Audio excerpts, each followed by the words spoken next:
Alright, so I'm re-uploading this video. YouTube took it down originally because I violated their terms. They said I was instructing on how to create firearms. So I am going to edit it, parts that I think are even vaguely about adding onto the grip or what have you. And you're going to see some random cuts and missing dialogue, but that's just how it's got to be because YouTube doesn't like instructing firearm creation. Now, the one good thing to come out of this YouTube deletion is I got to take this gun to the range and put about 400 or 500 more rounds through it. So that's why it looks a little bit more beat up than it was the last time. In the original video, like once the original video starts, you'll see how clean it looked compared to now. And I also put a cheap ass polymer light and laser on there. I am in no way expecting this to last a very long time. I honestly just did that for aesthetic purposes. We'll see how long it lasts. I'm gonna say probably like 1,000 rounds, maybe 1,500, depending on how much space in between the roundage. Like if I put like 300 or 400 rounds through this thing within like 45 minutes, I feel like it would just like fall off the gun, but we'll see how that goes. So there's going to be some more footage of me shooting it. Also too, the ejection is erratic because the only thing that I did to the ejector was file it slightly so it would stop hitting me in the face, which in turn made the ejection pattern just absolutely wonky. But since then, since the footage you're about to see of me shooting it, I have changed out the ejector to a Gen 4 ejector. I've already done that, so it is up to date, just like all my other builds. And as you can see, it is extremely dirty. And a lot of that carbon has kind of gotten lighter colored as well, just from it sitting around. So I've put a shit ton of rounds through this.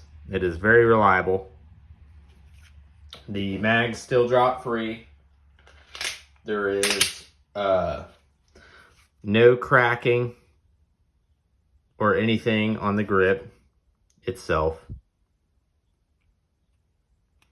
But without further ado, here is the new edited video. Thanks for watching.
Alright, so I guess I'm going to do a video on this Glock 26XX build that I did a couple of weeks ago. Actually, it's closer to probably like a month and a half now. Essentially, it's a G26 frame. It's clear. It's a G26 frame with a PF940 V2 grip extension on it. So what I did was, hold on, let me grab some more frames so I can give you a nice... Alright, I got these frames now. That is all I did. Hold on, let me take the gun apart here. From about 3 feet though, it doesn't look too bad. And it does its job as far as keeping your hand gripped onto the gun. But it's not the prettiest. A lot of the guys on the subreddit were like, it's gonna look like shit, it's not gonna match the color. I was like, you can use spray paint. I don't know why the fuck they didn't think about that. I like that rustic look. It looks very used as it is. I've probably only put 50 rounds through this gun so far, just because I've been working on a bunch of other builds and stuff. I would love to go torture test this one soon. But yeah, so I've only put about 50 rounds through it. It functions. I haven't had any malfunctions after I replaced the striker in the slide, which was originally on this gun. I have about 1,500 rounds through this frame, so this slide has about 1,500 rounds through it as well as a shit ton of dry fire practice. So this striker that's in the slide broke, and I wasn't able to actually test this as much as I wanted to. When I went to the range last time, I wanted to put 200, 300, 400 rounds through it just to torture test it, but I couldn't because the striker broke. I got a new striker in there now. Hopefully when I go to the range next time, I'm going to dump 200 or 300 rounds through it. Like I said, it does work. It functions. I ran 2 magazines through it, and I didn't have any malfunctions, so that's good. Now, a lot of people were also saying that, that was so expensive, waste of a frame. You just wasted a $100 frame. Well, the frame that this came off of had oversized holes, and it needed to be JB welded anyways. And I always wanted to do a G26X build, and so I just sacrificed that PF940 V2 frame for this build. Technically, let's see, what else did I do to this thing? I had a commenter on my last video about this gun. I was talking about getting a Gen 4 ejector, and the guy was like, oh no, brass in your face. And I was like, that's actually a fair point, I guess. I thought it was going to cause burrs and it was going to hit the slide or something range, and that worked, actually. I wasn't getting any brass to my face whatsoever. The only thing is the ejection is absolutely wonky.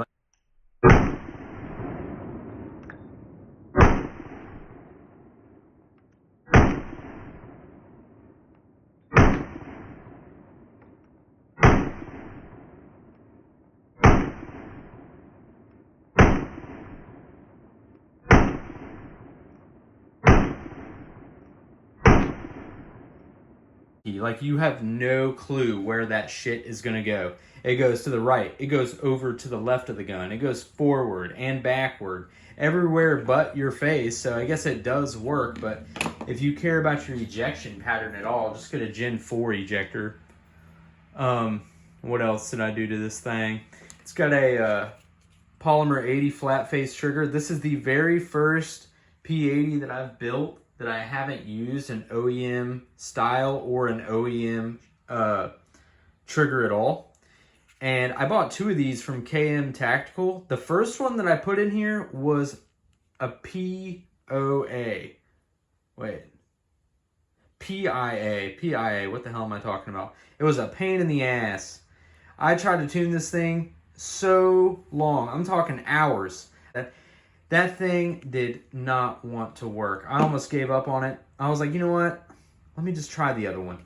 I threw this one in, and it ran right out the gate. I haven't had to tune it at all. It works perfect.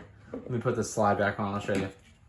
I don't know if I can put the slide on in front of the camera or whatever.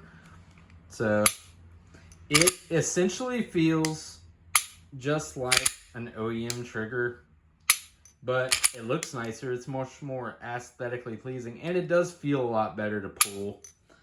But as far as the actual like pull weight and everything, it's about 5 pounds, just like your stock Glock trigger. And I really do like the way this gun looks. It looks, even though I've only put 50 rounds through it, it looks very used, and that's what I want my guns to look like. I don't want safe queen guns. I don't own any gun that's worth being a safe queen at all. So for it to look this beat up with such little rounds through it, I really enjoy that.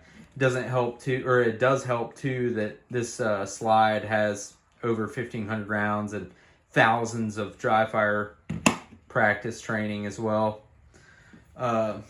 Got the extended back strap trigger housing pin in there, just like all my builds. Got the same thing in this one. And I actually just got this Siley dot for this one as well. It's got about 300 rounds through it, and it is working and it is holding up. I'm really surprised for $100.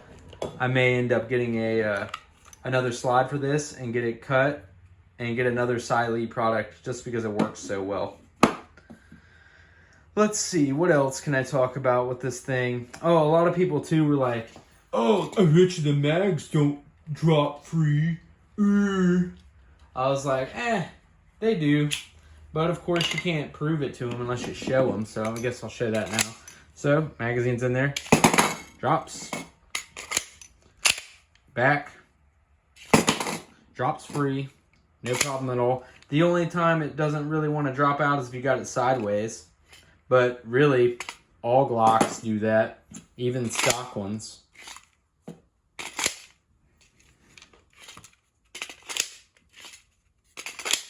Drops free, no problems. Weird though is when you use your left hand, it doesn't want to drop free until you press it and then let it go, and then it drops free. So yeah, everything functions as it should. All right. Let's see here. What else can I talk about it? That's it, really. It feels really good as well. Like if this was made by Glock, like if they made a configuration, the 26X, which is like the 19X, except it's got a 17 grip and a 26 slide. If Glock made this, I would go buy one today, as long as I could find one. No joke.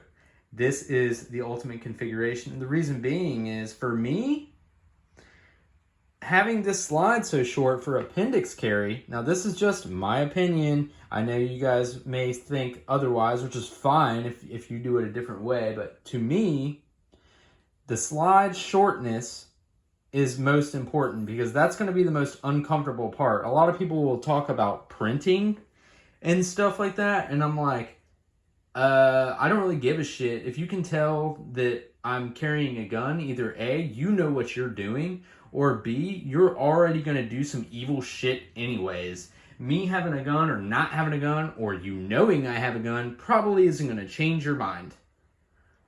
So I don't really give a shit if people think I'm printing or if I am printing or whatever.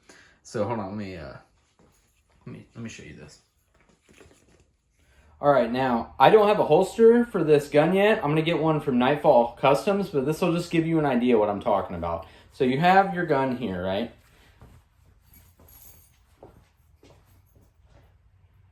You can't see it.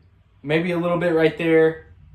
And once you get a claw on that that holster, that'll push that in a little bit more and you won't even be able to notice. This is also kind of like a slim fitting shirt as well. If I had a white t-shirt on, you probably wouldn't even be able to see it. So when you sit down, right, if this had a full-length slide on it, that full-length slide is just going to bite right into your thigh right here, or your balls or your ball area, okay?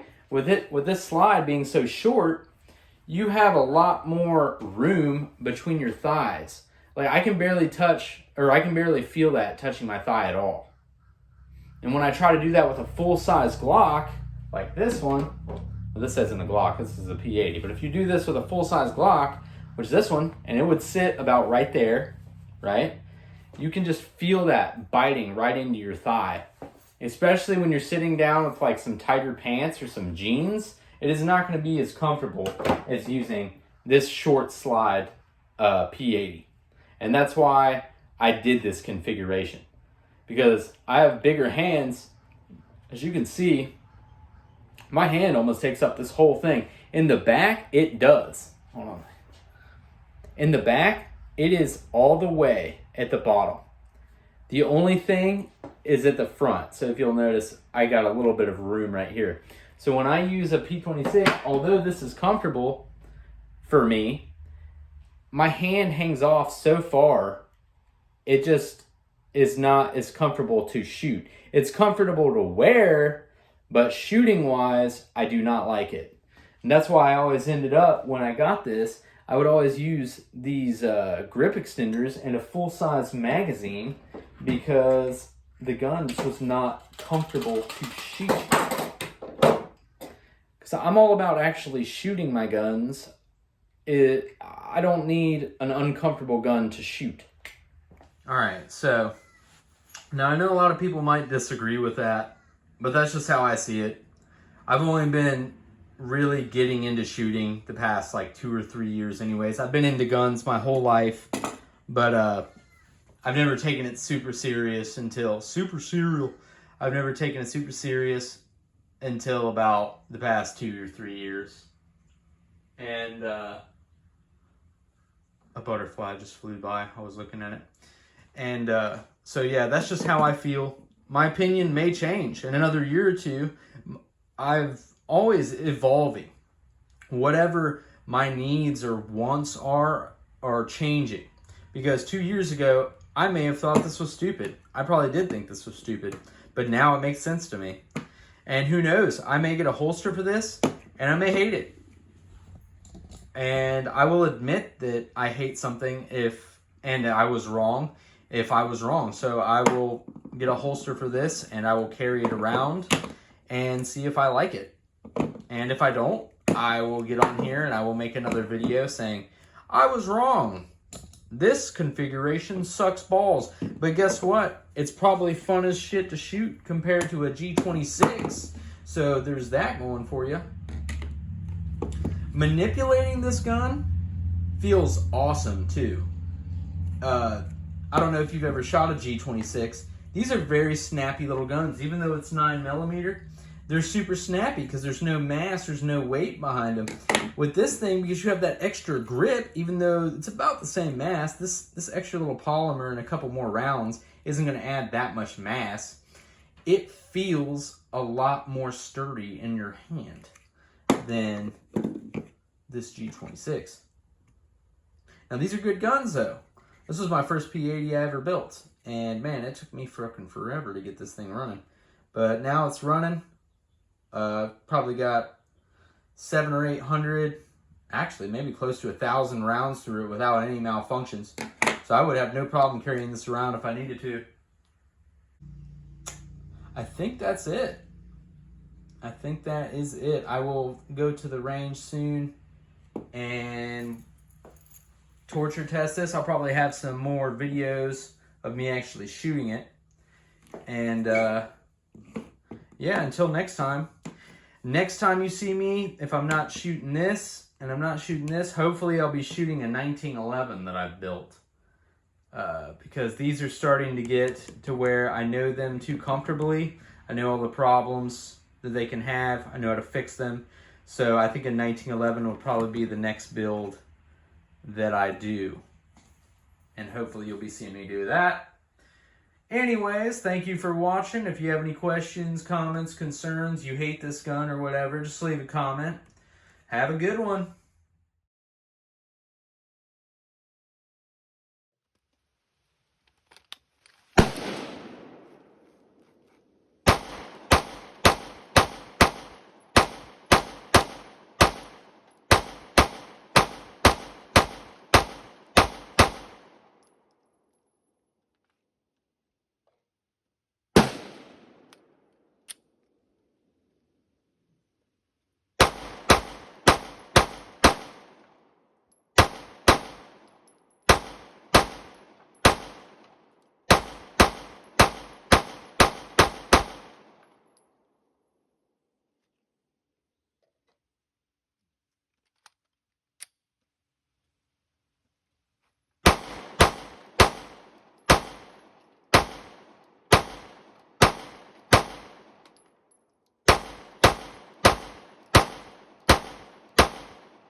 if I go fix my target real